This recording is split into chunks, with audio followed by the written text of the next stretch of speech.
नमस्कार साथियों, आज हमको पढ़ना है चैप्टर 6 बायोलॉजी का वंशागति का आणविक आधार, जो कि हमारे क्लास 12 के चैप्टर 6वां है।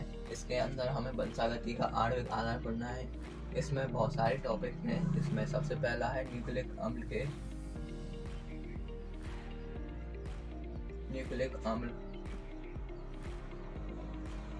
न्यूक्लियोटाइड,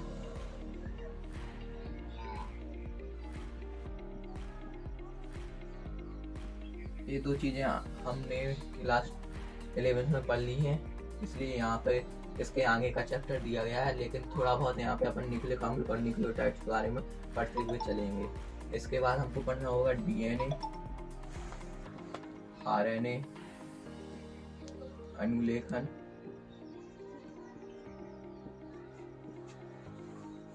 अनुवादन, मानव जीवन, जीनोम, परियोजना और लास्ट डीएनए फिंगरप्रिंटिंग।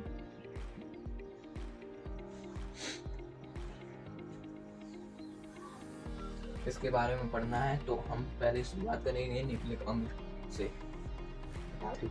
इसको हम मिटा देते हैं। सबसे पहले पढ़ेंगे हम न्यूक्लिक अम्ल। जैसे आपने क्लास 11 में पढ़ लिया होगा, जैसे प्रोटीन की इकाई होती है अमीनो अम्ल।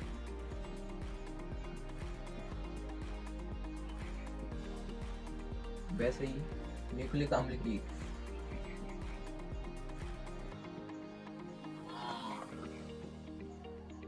इकाई होती है न्यूक्लियोटाइड।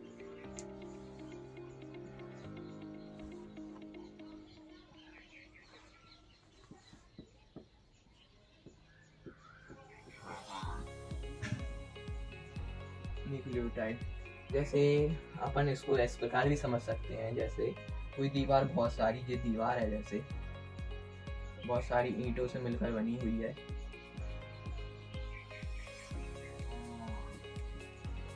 ये पूरा न्यूक्लिक अम्ल मानते हैं। और एक ईंट होगी न्यूक्लियो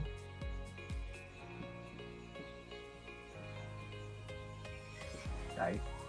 इसमें दीवार में सबसे छोटी इकाई क्या होती है? ईंट। इसलिए उसको हम लघु अणु भी बोल सकते हैं ईंट को, और पूरी दीवार को दीर्घ अणु भी बोल सकते हैं। इसलिए न्यूक्लियोटाइड से मिलकर बना होता है न्यूक्लिक अम्ल। बहुत सारे न्यूक्लियोटाइड मिलकर न्यूक्लिक अम्ल बनाते हैं, तो न्यूक्लियोटाइड को हम लघु अणु भी बोलते हैं, और इसको हम दीर्घ अणु।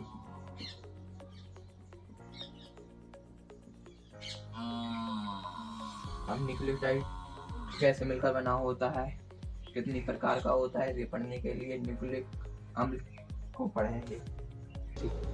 न्यूक्लिक अम्ल के बारे में पढ़ेंगे हम।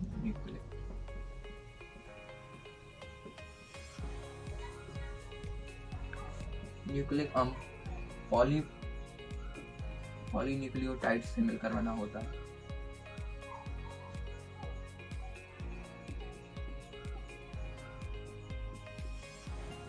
से मिलकर बना होता है।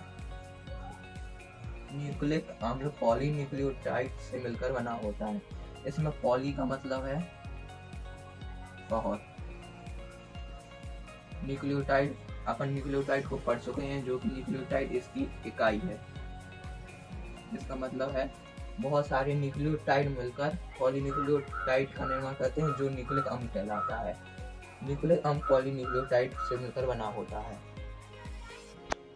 और इसके बारे में हम, न्यूक्लिक अम्ल दो प्रकार के होते हैं, डीएनए, आरएनए।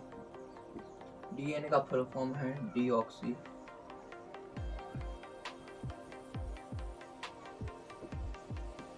राइबो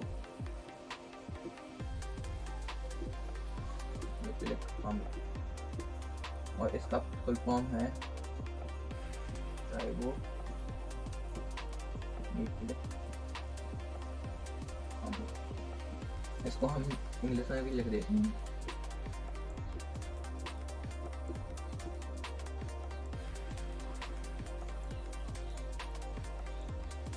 न्यूक्लिक की यार इतना स्पेलिंग एसिड, इसको हम बोलते हैं राइबो न्यूक्लिक एसिड। ये दो प्रकार के होते हैं, डीऑक्सी राइबो न्यूक्लिक अम्ल, राइबो न्यूक्लिक अम्ल, या डीएनए या आरएनए। अब हम इनके बारे में थोड़ा सा अंतर देखेंगे डीएनए व आरएनए में, और हम इसको मिटा देते हैं। हम डीएनए व आरएनए की मत अब अपन को पढ़ना है डीएनए व आरएनए के बारे में। इसके फुल फॉर्म आप पहले देख ही गए हैं, यहाँ पे भी लिख देते हैं डीऑक्सी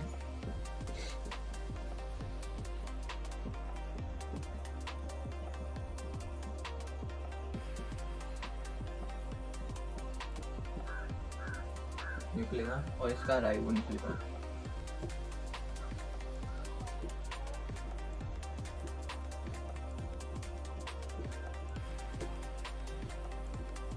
ठीक है, इसके आगे अब हम पढ़ेंगे इसके इनकी इकाई देखेंगे। इकाई डीएनए न्यूक्लियोटाइड से मिलकर ही बना होता है, मतलब डीएनए की इकाई न्यूक्लियोटाइड होती है और आरएनए में भी इकाई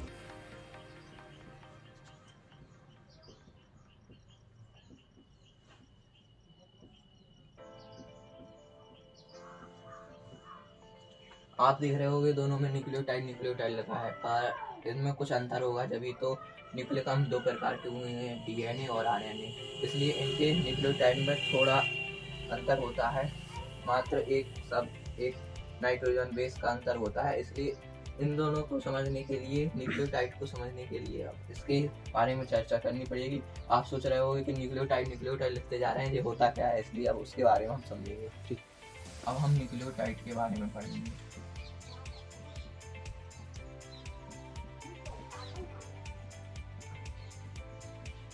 न्यूक्लियोटाइड तीन चीजों से मिलकर बना होता है। पहला नाइट्रोजन क्षारक, नाइट्रोजन क्षार, जिसे हम नाइट्रोजन बेस भी कहते हैं, पेंटोज शर्करा, जिसे हम एस मतलब शुगर से दर्शाएंगे, और फॉस्फेट समूह, जिसे हम पी से दर्शाएंगे। न्यूक्लियोटाइड तीन प्रकार के होते हैं, नाइट्रोजन क्षार मतलब नाइट्रोजन बेस, पेंटोज शर्करा एस, और फॉस्फेट समूह पी। ये डीएनए और आरएनए में इस प्रकार जोड़े जाते हैं, एक फॉस्फेट से एक शुगर और एक नाइट्रोजन बेस, फिर शुगर से एक फॉस्फेट, शुगर, नाइट्रोजन बेस, फिर फॉस्फेट, शुगर, नाइट्रोजन बेस। अभी नाइट्रोजन बेस की जगह बहुत सारे वो आएंगे, अपन नाइट्रोजन बेस के अंदर पढ़ेंगे इनके अंदर क्या आते हैं। सिर्फ ये तीन चीजें जैसे फॉस्फेट, शुगर, नाइट्रोजन बेस, तीनों मिलकर एक न्यूक्लियोटाइड का निर्माण करते हैं। जी, नाइट्रोजन बेस, शुगर, फॉस्फेट समूह तीनों मिलकर न्यूक्लियोटाइड का निर्माण करते हैं। जैसे ए भी न्यूक्लियोटाइड होगा, एक ए भी न्यूक्लियोटाइड है, और बहुत सारे न्यूक्लियोटाइड मिलकर बनाते हैं पॉलीन्यूक्लियोटाइड।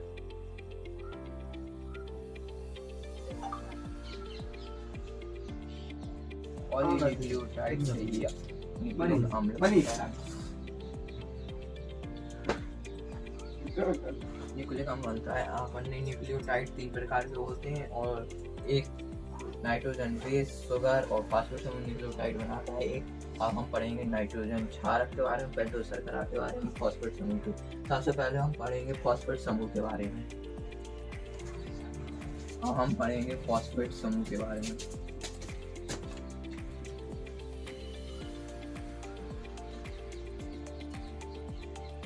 अधिकांशतः सभी जीवों में फॉस्फेट H3PO4 ही पाई जाती है। जैसे आप हैं, मैं हूँ, और जानवर हैं, उनके अंदर H3PO4 फॉस्फेट ही पाई जाती है। इसका एक और नाम होता है अर्थोफॉस्फेट।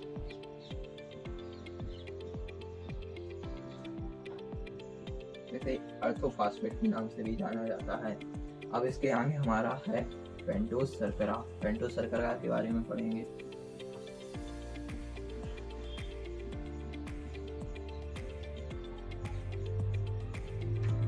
पेंटोज शर्करा, डीएनए में पेंटोज शर्करा भिन्न प्रकार की होती है और आरएनए में अलग प्रकार की होती है, लेकिन फॉस्फेट समूह दोनों में, डीएनए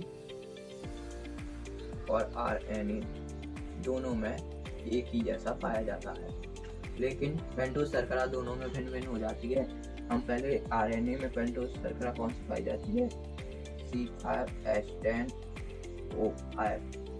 और डीएनए में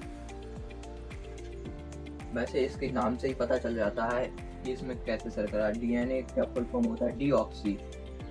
डीऑक्सी मतलब एक ऑक्सीजन डिलीट कर दो या हटा दो तो C5H10O4 हो जाएगा। आरएनए में C5H10O5, डीएनए में C5H10O4। एक ऑक्सीजन कम हो जाता है डीएनए की शर्करा में। अब इसकी संरचना पढ़ेंगे अपन, आरएनए की अब हम देखते हैं पेंटोज शर्करा आरएनए की संरचना। पेंटोज शर्करा आरएनए, इसके पेंटोज शर्करा के नाम ही में पेंटो यानी 5 कार्बन होंगे इसी में, 5 कार्बन। इसलिए हम इसकी संरचना देखेंगे। O बॉन्ड कार्बन और एक यहाँ पे कार्बन, इसके साथ H2OH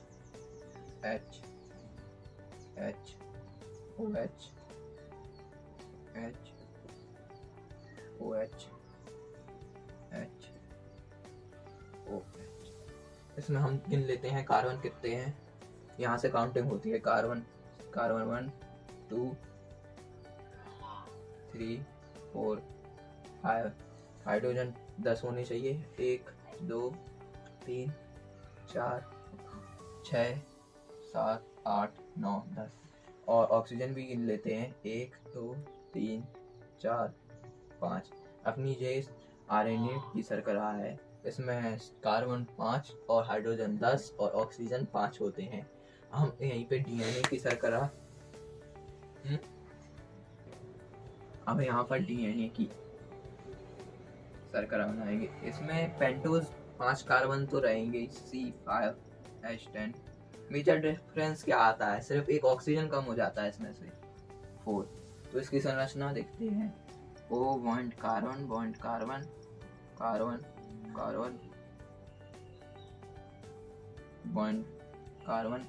H2OH और H।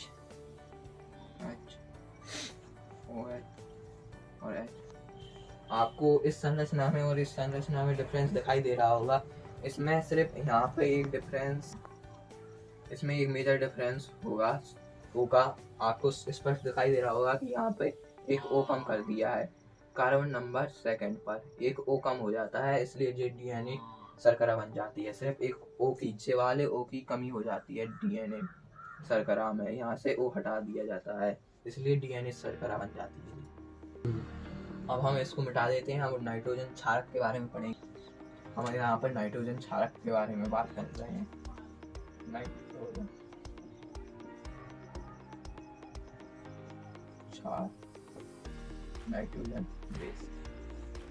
नाइट्रोजन बेस 2 प्रकार के होते हैं, प्यूरीन,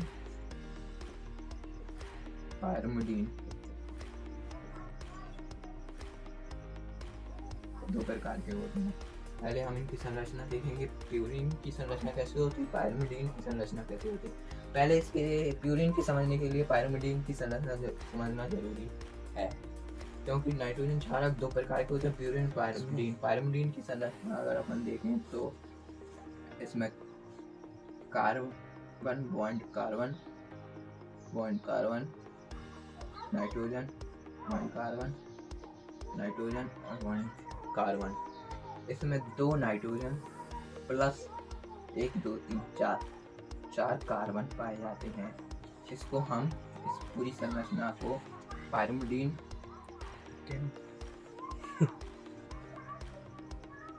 रिंग बोलते हैं। इस संरचना को पायरिमिडीन रिंग बोलते हैं। अब प्यूरिन की संरचना देखते हैं। इसके लिए एक तो पायरिमिडीन C1 C यहाँ पे नाइट्रोजन हुआ, सॉरी नाइट्रोजन 1 नाइट्रोजन और नाइट्रोजन, और यहाँ पे आगे नाइट्रोजन 1 नाइट्रोजन कार्बन। ये संरचना तो हमारी पायरिमिडीन रिंग ही है, और सिर्फ एक्स्ट्रा आ चुकी है ये वाली संरचना। इसको बोलते हैं इमिडिजॉल्व रिंग।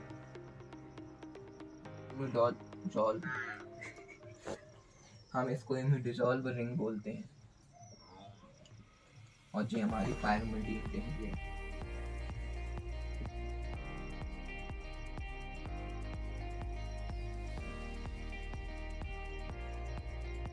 पायरिमिडीन रिंग में 2 नाइट्रोजन प्लस 4 कार्बन, और इमिडिजॉल्व रिंग में 2 नाइट्रोजन प्लस 3 कार्बन। इसमें जो 2 कार्बन है ना, जो 2 कॉमन रहते हैं, दोनों में आते हैं ये 2 कार्बन होते हैं। ये नाइट्रोजन क्षारक, एक बार रिवीजन कर लेते हैं। नाइट्रोजन क्षारक 2 प्रकार के होते हैं, प्यूरीन और पायरिमिडीन 2 प्रकार के होते हैं। पायरिमिडीन की संरचना 2 नाइट्रोजन और 4 कार्बन से मिलकर बनी होती है। Carbon bond carbon carbon nitrogen carbon nitrogen, इसको हम पायरिमिडीन रिंग बोलते हैं। इस पूरी संरचना को पायरिमिडीन रिंग बोलते हैं। पायरिमिडीन रिंग से ही पायरिमिडीन बना होता है। और प्यूरिन में एक तो पायरिमिडीन रिंग होती है और एक इमिडिजॉल्व रिंग होती है। ये carbon bond carbon nitrogen nitrogen C ए इमिडिजॉल्व रिंग है, और ये पायरिमिडीन रिंग है। इसमें 2 कार्बन कॉमन होते हैं दोनों में। इमिडिजॉल्व रिंग में भी आएंगे और पायरिमिडीन रिंग में भी आएंगे। अब इसमें प्यूरिन कितने प्रकार के होते हैं और पायरिमिडीन कितने प्रकार के होते हैं ये समझते हैं। प्यूरिन और पायरिमिडीन के बारे में पढ़ेंगे।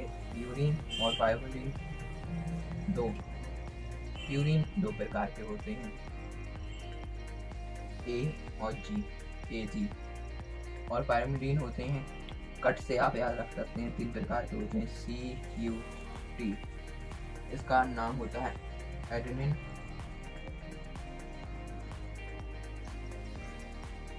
Guanine,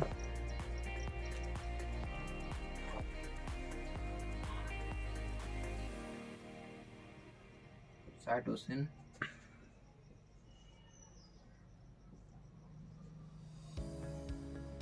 uracil, thymine. नाइट्रोजन क्षारक प्यूरिन और पायरिमिडीन। और प्यूरिन 2 प्रकार के होते हैं, A और G।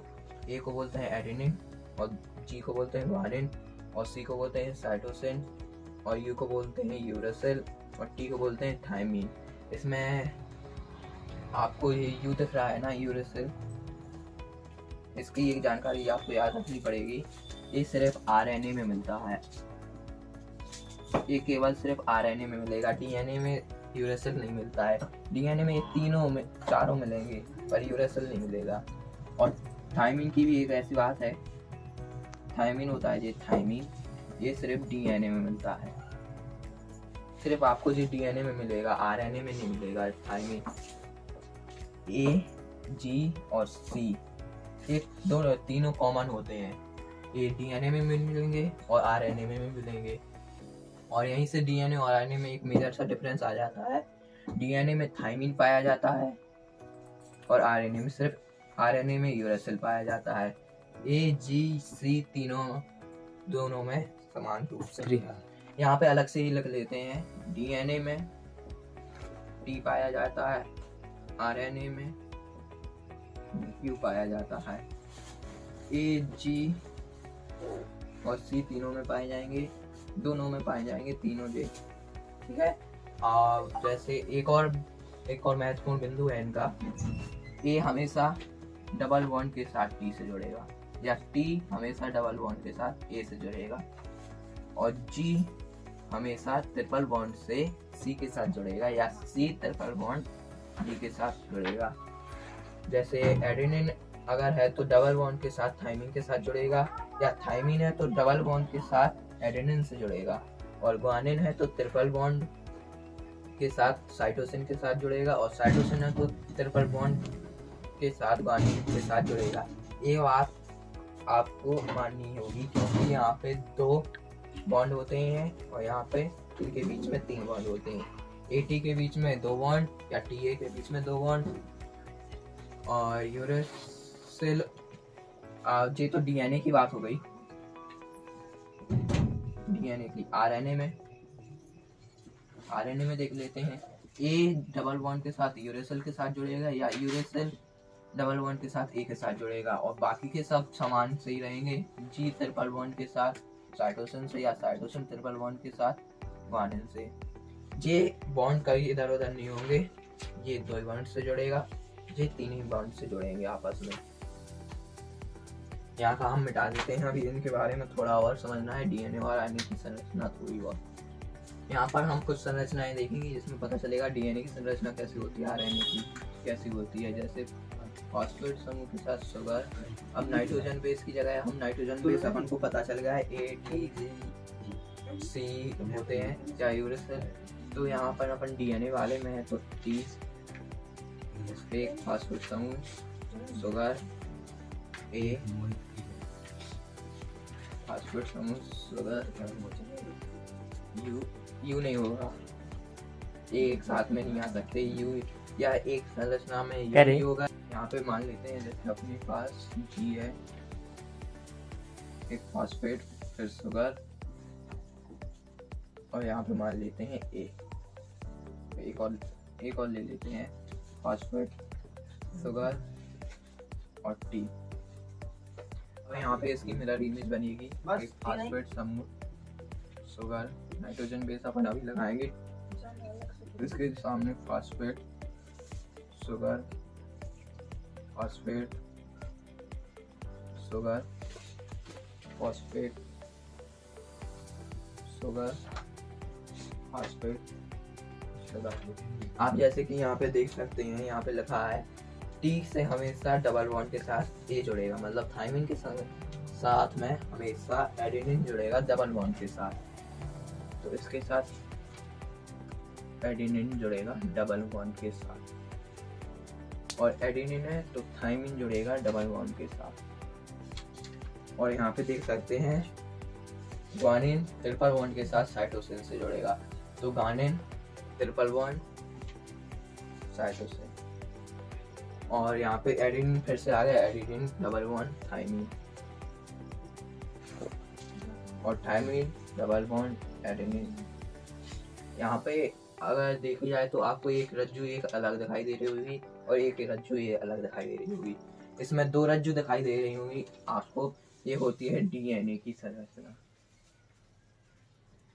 अभी इसमें बहुत चीजें और होती हैं, अभी ऊपर का है डीएनए जे, और ऐसे ही आरएनए की देखें तो आरएनए की यहाँ पे देखते हैं।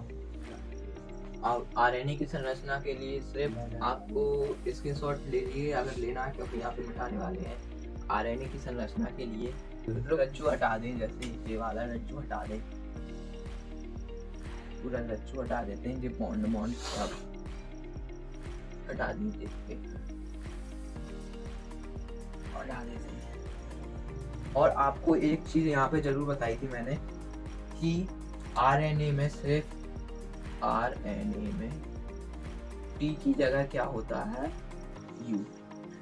तो यहाँ जहाँ पे टी लिखे हैं वहाँ पे यूरेसिल करना पड़ेगा जब आरएनए की बनेगी, तो टी हटा देंगे, यहाँ पे यू आ जाएंगे, यूरेसिल।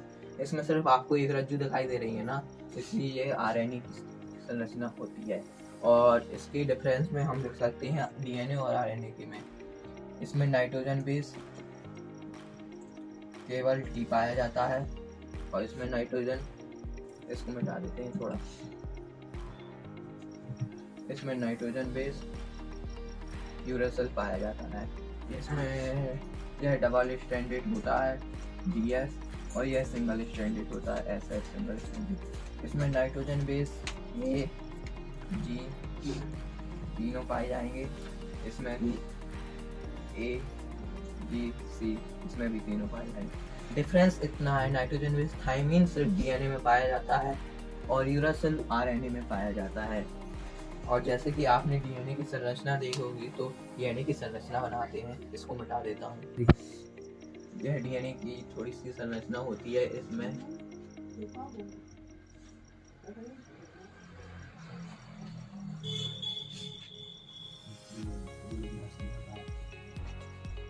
यह एक दूसरे के समांतर जाती हैं। ये वाली इसके समांतर, ये इसके समांतर, और कोई लोग ऐसे बना देते हैं। ये ऐसे नहीं होती, समांतर रहते हैं। ये अपनी एनसीईआरटी में भी लिखा हुआ है कि दोनों रज्जु एक दूसरे के समांतर जाती हैं। और यहाँ पर 3' 5' 5' 3'। आपको पता है यहाँ पर 3' क्यों होता है, यहाँ पर 5' क्यों होता है, और यहाँ पर 5' क्यों होता है, 3' क्यों नहीं होता, या यहाँ पे 5' क्यों नहीं होता। इसके बारे में हम अगले लेक्चर में देखेंगे और पता करेंगे कि ऐसा क्यों होता है कि यहाँ पे 3' होता है, यहाँ पे 5' होता है। ये बहुत मोस्ट इम्पोर्टेंट चीज़ है। और यहाँ पे आपको ये लाइन दिखाई दी होगी कि यहाँ पे थायमीन के साथ एडेनिन जुड़ा होगा या गुआनिन के साथ एडेनिन, और इसी रज्जु पे होगा फॉस्फेट, शुगर और नाइट्रोजन बेस ये बॉन्डिंग से यहाँ पे जुड़े होंगे। ऐसी संरचना आपको अपनी बुक में मिल जाएगी। अपन को कल वाले लेक्चर में पढ़ेंगे 3' और 5' का फंडा क्या होता है।